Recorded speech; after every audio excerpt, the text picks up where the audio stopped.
Okay, welcome back. You were talking about policies that can deliver, and attract investment for Nigeria. Looking at the policies that we have, fiscal, monetary, trade, would you say this government is on the right track? In a lot of cases, we're on the right track. It is how fast you implement that really makes a lot of difference. For example, this exiting of the joint venture could have been done, if you like, 20, 30 years ago. We had no business. That business model was not sustainable anywhere. So we have done that. We need to move very quickly in setting specific decisions. One is, what do you fund in a budget and what should be funded outside the budget? In most countries of the world, you don't build railways out of your budget, because a railway is a commercially viable business. Right now, we borrow money from China. We are trying to pay loans from the budget every year, so your debt service is going up. If you just move to telecom, 2001, we said we can't fund telecom from budget. We gave licenses. Today, government is not funding telecom from budget. Government is getting billions and billions in fines, in taxes from the telecom industry. If you did exactly that with the railways in 2001, today you have railways running around the whole country giving money to government rather than you looking for money from budget to fund. So the point being made by my colleagues on security and health is that it is important to understand what budget you fund and what budget should not fund. Once you do that, you can then focus the budget on the things that should be funded. UNESCO says you should spend 20% of your budget on education. That's because 26% on the budget. That's because education has to be funded by government at certain levels. Primary and secondary, you can't privatize that. Government must do that. Primary health care, government must do that. It's not a commercially viable thing to do. But specialist medical care, advanced medical care, you can have a lot of private sector participation in that. So that's why policy is so important. That you first of all decide what really should we be funding from the budget and what should we not be funding. You can afford to reduce zero on airports, on railways, and get private sector to do that. And have more money for education, for defense. So that really, so if we want the recovery we are talking about, government needs to move much faster in getting the private sector into those areas where it is their business, they know how to do it. As a federal government, I don't know how to run railways. I've never run railways. So struggling to run the railway as a government, in most parts of the world, private companies pump millions into railway. It's a very profitable business. Indeed. Same thing with airports. I actually watched the documentary and how the country got its railways built. And I thought, Mr. Kombi, I'd like you to weigh in on this. And I thought, okay, maybe that could also help. I mean, this guy owns a railway. Mr. Dahosa is a manufacturer of flowers. So he goes to Mr. Dahosa, you need your flowers to go here and here and here. I can build you the rails that will get you to that place. What I need you to do is, I get 2% of whatever it is you're selling, or 1%. So you're not paying me. Just manufacture, give me. When you sell, I get 2%. I'm just taking your, and then I go ahead to build the rails. That is a private, what we call PPP, right? Public-private partnership. Public-private partnership.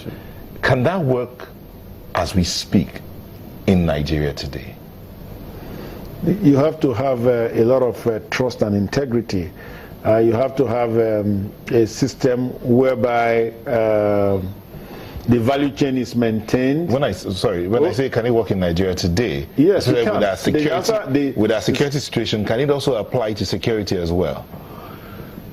Well, security is a public good. Many aspects of security, of course, are being privatized or can be privatized.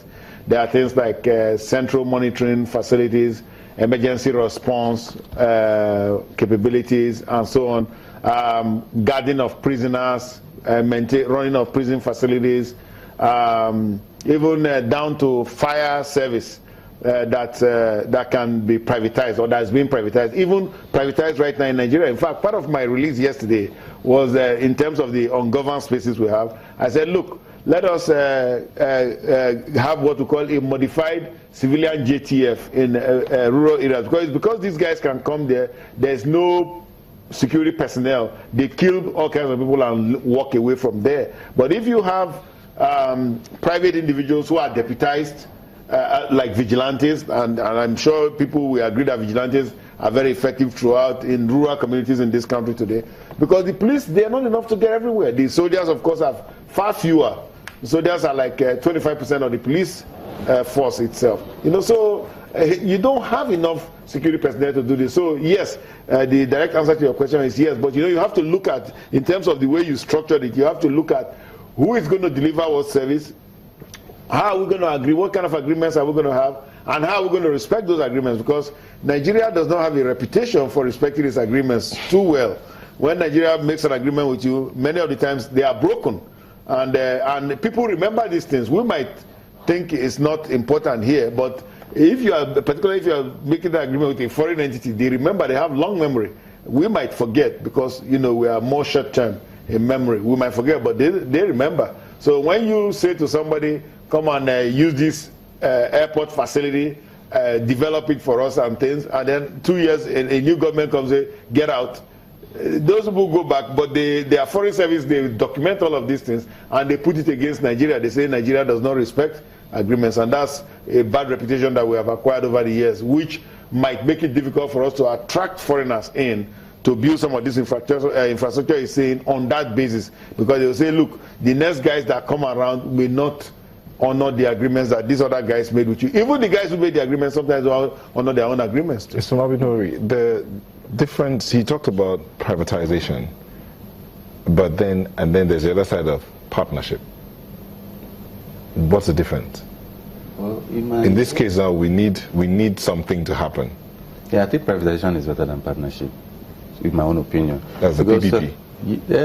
Not really PPP, just encouraging private sector to lead the economy. Because if you look at it now, when government comes into, for instance, this current budget, we have Lagos Calabar Railway, we have Lagos Kano Railway, we have so many roads and the likes to be done, over 65 roads to be in the 6 to the political regions to be attended to by government. In my own opinion, I think government is just trying to overstretch itself. Most of these things can be commercialized or even privatized. See, the essence of government has no business in business other than to create an enabling environment for investors, for private individuals to thrive. So in my own opinion, what I think government should have done, because if government comes in too much into provision of most of these activities, it will lead to what we call crowding out effect. When government does everything that individuals should do. Number one, government have been seen over the years to be inefficient, in terms of managing some of these facilities. So why not give to individuals? Even if it requires you concessioning for certain number of years, fine. Just as Mr. Kumo said the other time, we have what we call distrust between government and investors. But to an extent, we have seen some of them that are working. Look at Lagos Lekki Construction Company.